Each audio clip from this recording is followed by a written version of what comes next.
एक बार की बात है। एक गांव में मोहन नाम का एक व्यक्ति रहता था। बचपन में उसके माँ बाप ने उसे पढ़ने की बहुत कोशिश करी, लेकिन मन बुद्धि होने के कारण उसकी समझ में कुछ नहीं आता था, जिस वजह से उसे कोई भी नौकरी नहीं मिली। सुनो जी, आज हमारा सारा राशन खत्म हो गया है और मेरे पास जो पैसे थे वे भी खत्म हो गए।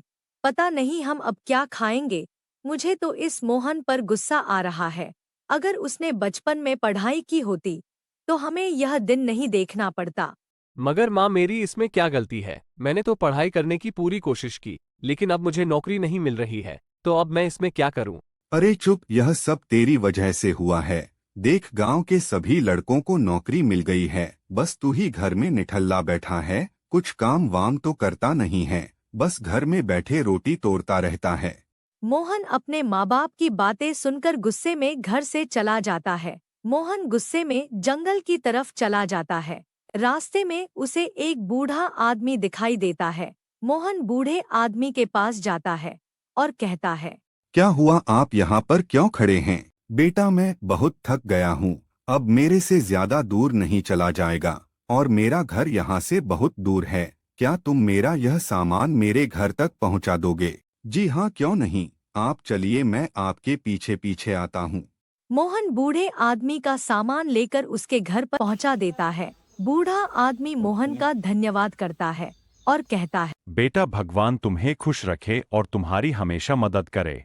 फिर मोहन वहां से चला जाता है।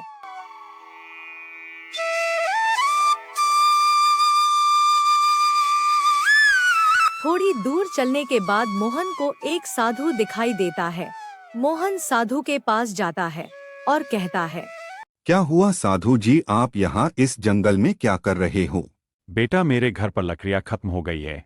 मैं इस जंगल में लकड़ियाँ लेने आया था, लेकिन ये लकड़ियाँ बहुत भारी है। ये मेरे पर घर तक नहीं जाएगी।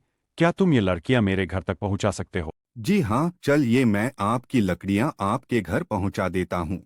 जैसे ही मोहन लकड़ी ठाने के लिए आगे बढ़ता है, साधु मोहन से कहता है, बेटा, क्या तुम्हें पता है, अभी से कुछ समय पहले जो तुम्हें एक बूढ़ा आदमी मिला था, जिनका तुमने सामान घर पर पहुँचाया था, वो आदमी मैं ही था।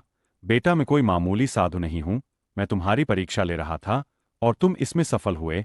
मैं इसके बदले में तुम्हें कोई भी वरदान नहीं देने वाला, बल्कि मैं चाहता हूँ कि तुम अपनी जिंदगी में सब कुछ कठिन परिश्रम करके अपने दम पर हासिल करो। याद रखना, जिंदगी के किसी भी मोड़ पर तुम अकेले नहीं होंगे। मैं हमेशा तुम्हारे साथ रहूंगा और तुम्हें राह दिखाऊंगा।